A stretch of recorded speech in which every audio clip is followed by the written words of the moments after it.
First is what I choose to call the senior narcissist. Where do you think the senior narcissist hides? We got 5 of these. The second one is the nosy narcissist. Where do you think she hides? Number 3 is the bossy narcissist. Where do you think he hides? Notice I'm alternating pronouns back and forth so as not to offend anybody or to offend everybody equally. Number 4 is the humble narcissist. What are we on? Where does she hide? And finally, number 5 is the unexpected narcissist. I don't know. I don't know what pronoun to use because I don't know who's watching. So you may be a man, you may be a woman, but whatever. The unexpected narcissist plural, where do they hide? Now, you're not going to like this one, so please don't give me a thumbs down when we get to it, number 5. But, this thing about those of us with Asperger's syndrome, we have this problem of being brutally honest. So when we get to number 5, you're not going to like it, but that's okay. I'm going to be brutally honest, tell you the truth. Okay, number 1. That is the senior narcissist. Where does he or she hide? There, that makes it better. And the answer is in school. Now, by the way, these are not clinical terms. I just made them up. Actually, I made them up last night when I was working on my script. So these are based on my life experience. I refer to life as my laboratory, my life laboratory. So as I'm pushing 70 years old and I look back over the decades, I realize that I've learned a thing or two, and I'm just sharing with others what I've learned. That's why we make these videos. So keep that in mind. And it's not just life experience. I study, I read books, I listen to podcasts. I'm really into this thing. One of the things about people with Asperger's syndrome is we get focused on one thing. We just don't let go of it like a dog with a bone. And the thing that I'm obsessed with at the moment is narcissism, and I have been for years after I was brutally abused more than once by a narcissist. Okay, this is my time to help you with what I've learned. So number 1 is you're going to find the narcissist who is a senior narcissist. Again, just something I made up. You're going to find them at school. You did go to school, right? Maybe you're still in school. There's always somebody who wants to play the part of the senior. Now, I don't know how the hierarchy was in the school that you went to, the high school that you went to, but in most high schools, there is this thing that they call seniority. And the seniors have seniority. In some schools, they get the better parking spaces. There may be other perks. Maybe they get first in line or whatever. But they have these perks, and that's cool. I'm okay with that. But there are some people who kind of, figuratively speaking, they, metaphorically speaking, they cut in line. They want to be the senior. They want to be the star of the classroom or the clown, whatever. This is a person that you find in school, maybe the school bully, I don't know, but this is the person that you find in school. And as you think back, I bet you a face and or a name coming to mind. You probably say, yeah, I know that guy. Maybe there's more than one. I know that girl. Yeah, right. She was the senior narcissist. He wanted to have the senior position over everybody else, sucking the worth out of fellow students and absorbing them to him or herself. Well, what about the nosy narcissist? Did you guess that one? Where would you find a nosy narcissist? The place that I find nosy narcissists are in the neighborhood. Did you guess that one? Nosy narcissist, well, narcissists in general, what they love is they love homeowners associations. They love all those silly little rules.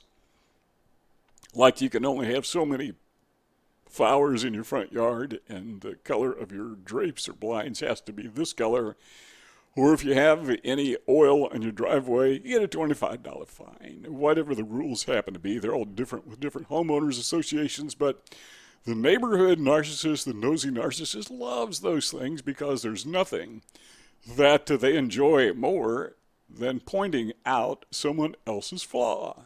So they can just kind of roll around the neighborhood, stroll around the neighborhood, whatever, and they see something that is not perfectly in line.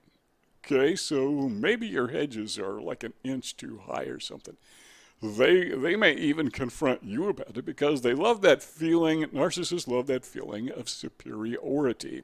So they are going to lord it over you as if they are the neighborhood traffic cop, the lawn cops, the homeowner association cops. They're no better than anybody else except in their mind, and they are superior. And if you look at their house, according to them, of course, it's just perfect. It's in perfect alignment with the homeowners association rules. And don't you dare tell them any different. Because every narcissist that ever lives thinks they are, if not perfect, just about as close to perfect as you can get. That's why we call them narcissists. That's how you know they're narcissists. They're just narcissistic. Kind of obvious, isn't it? What about the bossy narcissist? Okay, I'm almost certain with like 99.9% certainty that you guessed that one, and you were right if you said the workplace. Now, every place I've ever worked, I had a boss of some kind. When I was a pastor of a church, you had a board that you had to answer to. When I worked in a sandwich shop, I had an idiot that I had to answer to. Where else did I work? Worked in a grocery store, had some really sharp people that were managers there. Pleasure to work for. But I worked a lot of jobs. Always had a boss. Now, you may be saying, well, Ken, I thought you were self-employed. Well, I was for like 35 years, had my own business. But I still had bosses. You still have rules. You got to pay taxes. Okay, so the IRS, in a sense, is your boss. I don't like it, but they're still my boss. The post office, I was in the direct mail business, and they got rules. I mean, they're really picky. If your mail piece is a fraction of a fraction of a fraction of a fraction overweight, guess what? You pay the full ounce. So you got to be careful, when you have your mailing pieces printed. And if the printer says, it's only a quarter of an ounce off, well, that quarter of an ounce to the post office raises your expenses. And if you're doing huge mailings, we did massive mailings. I think we were the second largest mailer in our city. That could translate into thousands of dollars. So the post office was one of my many bosses. And there were other bosses. The state was my boss because you had to be... you had to get your tax certificate and your employer ID number, and you had these forms you had to send in, and you had to withhold taxes for your employees, and so you had a whole bunch of bosses. So you think, I'm going to be self-employed so I can be my own boss. Well, you and a couple dozen other people. But the point of that is when you're at the workplace, there's probably this guy who is not the boss who wants to be the boss, the guy who wants to tell you what to do, the guy who is climbing the social tier and he wants to be or maybe she wants to be the alpha male or the alpha female, or we could just say the alpha person. They just have this natural inclination to be the boss, even if they're totally unqualified for it. The only thing that qualifies them to be the boss is they are themselves. By virtue of the fact that they are inexistent, that qualifies them in their mind to be the boss. That is a narcissistic trait. Where did you find the humble narcissist? I found them, you might have kind of guessed this one too because I was a pastor for so many years, but that's in church or some other house of worship or some other religious affinity group. But I don't know if you noticed this or not, but in most every group like that, there's somebody who wants to be the star of the church. Now, they may not do it all the time. They may just be in a mood where they're just kind of narcissistically, just make up a word because I couldn't think of one. But yeah, they have narcissistic tendencies. And a lot of people that get into a position of authority in a church where they don't have any position of authority anywhere else. They shouldn't even be in a position of authority. But they wind up being a trustee, or they wind up being an elder, or they wind up being a deacon, or whatever governing structure you happen to have.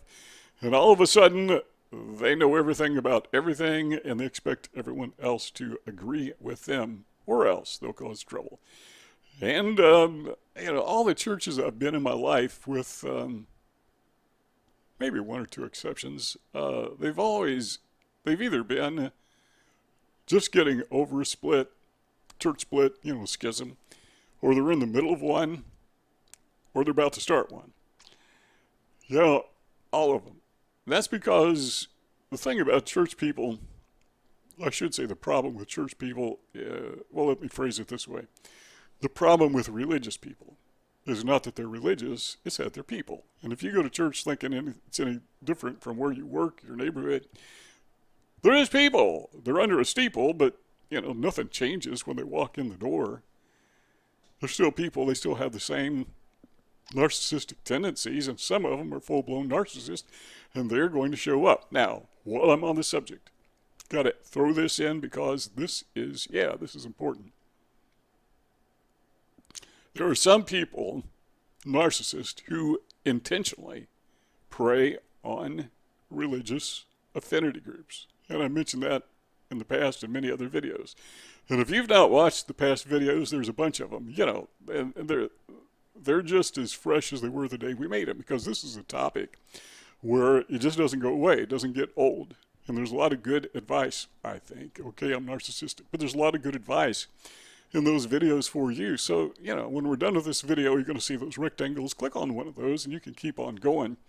So, the humble narcissist you will find in church, because the thing about these people, call them church narcissists if you want to, but they're very good at pointing out the flaws in everyone else, but they're always careful. They are always very careful to say, I've got my own faults. So they're covered. No, they never, when they're talking about other people, they're very specific. They tell you exactly what's wrong with this guy, or this procedure, or this policy. But when it comes to them, they just have this blanket statement. I admit I've got my own flaws. Okay, what are they? Name one. Don't ask them that. They get mad at you, which is one of their flaws. You just pointed it out. Okay, this is the one you're going to hate. You ready? Okay, the unexpected narcissist. Where do we find him or her? You may have guessed because I wouldn't assign a gender to this one. Okay, the answer is you find them in the mirror. That's where I find mine. The person who, I don't want to say that I'm a narcissist, but I want to say that I'm human, therefore I have narcissistic traits, and so do you. Now, if you think you are so good, if anyone thinks they are so good, I don't want to personalize this, but if anyone thinks they are so good that they can't possibly have narcissistic traits, that is a trait of narcissism. It's kind of like if somebody says, I never lie. That's a lie. So if you want to find somebody with narcissistic traits, the place to begin is look in the mirror and ask yourself, have I ever acted out of line with arrogance toward a family member, toward a coworker, toward maybe a clerk in a store? Tell me you haven't lost your temper when you were driving. If you have never lost your temper when you were driving, one of two things. Number one, you've never driven, or you just started. I mean, it's like your first day. It's virtually impossible to deal with people without a little bit losing your temper. So the point is, we all have those narcissistic traits, and we're really good at pointing. It's kind of like the humble narcissist in church. We're really good, including me, at pointing out everybody else's narcissistic tendencies. Except my own. I'm not so good at that, but I've learned, pushing 70 years old over the years, that sometimes you just got to look in the mirror first look in the mirror longer than you look at anyone else. Got to clean up home base before you tell someone else how to clean up their home, right? Do you agree with me on that? If you do, in the comment section, just type in, Ken, I agree with you on that, or something like that. So there they are. You see them. Those are the two rectangles I mentioned earlier. If you'd like this conversation to keep on going, just click on one of those and we'll keep talking. If not, well, take care, and we'll see y'all next time.